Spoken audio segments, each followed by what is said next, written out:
Hello everyone! Sa video ito ay pag-uusapan natin ang metal cladding house. Ano ba ang metal cladding at bakit ito nauuso sa Pinas? Ang metal cladding guys, yung mga bahay na parang ganito sa mga pictures. So ito ngayon ang bahay na nauuso sa Pilipinas. Bakit ba ito nauuso ngayon? Yan ang ating pag-uusapan. So stay tuned. Pangalawa ay mas mura sa labor.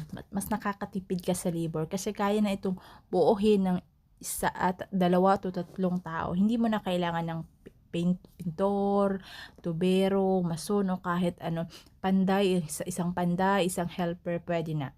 No need na magpintura kasi yung cladding mismo meron na siyang pintura. So mas nakakatipid ka na sa budget kasi nga konti lang yung tao na babayaran mo. Okay? So ang pangatlo naman ay tibay sa pabago-bagong panahon. So alam naman natin na laging mabagyo, laging maulan, biglang init. So itong bahay na ganito yung disenyo ay swak na swak sa panahon natin ngayon. Pag nagkalindol, masira man siya pero hindi masira man pero may magagamit at magagamit ka pa din sa kanya. Hindi siya totally na masisira kagaya ng concrete na pag nasira, pulpog lahat. Ang half concrete, ang half metal cladding ay okay na okay kasi nga meron at meron ka pa rin masasalba dyan.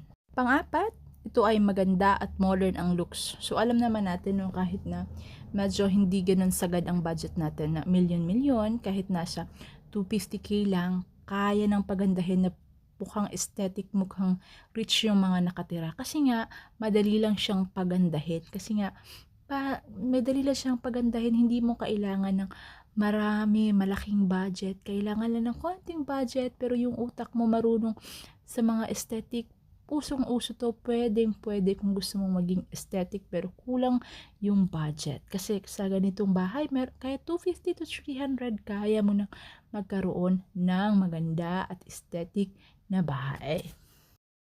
And number 5, lastly, ito ay magaan pero matibay, hindi mabigat sa pundasyon versus hollow blocks.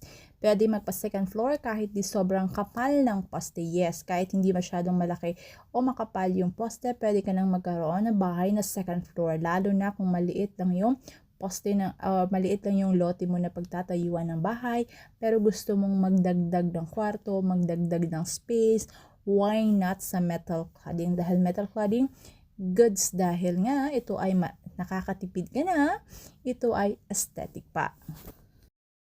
Sa madaling salita or in short, nauuso si metal cladding kasi nga mabilis, mura at maganda. Pwede ka nang magkaroon ng, for example, meron kang 1 million. So pwede yung 350 doon, ibahay mo, yung natira pwede mo i-capital para sa negosyo mo. Di mo kailangan ng milyones para magkaroon ng magandang bahay. Hanap-hanap ka lang sa mga social media like YouTube, tulad na pinapanood mo ngayon. Tingnan mo yung mga disenyo ng bahay nila.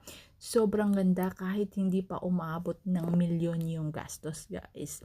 Pero guys, take note. Ito ay dapat meron tong proper installation and ventilation, guys, para hindi maging oven ang loob ng bahay ninyo. Kaya guys, laging magtanong sa expert, laging magtanong sa mga panday, foreman, sa mga skills, sa mga bahay na gusto niyo, magtanong kayo, kumonsulta. Okay guys, hanggang sa susunod na video, pag-usapan naman natin ang versus metal cladding and concrete house. Pag-uusapan natin kung ano yung mas maganda sa dalawa o saan ka mas nakakatipid. Comment down below kung nagustuhan mo ang video nito. Huwag kalimutan mag-subscribe. I-comment mo na rin kung ano ang gusto mong topic sa susunod na video. Thanks for watching!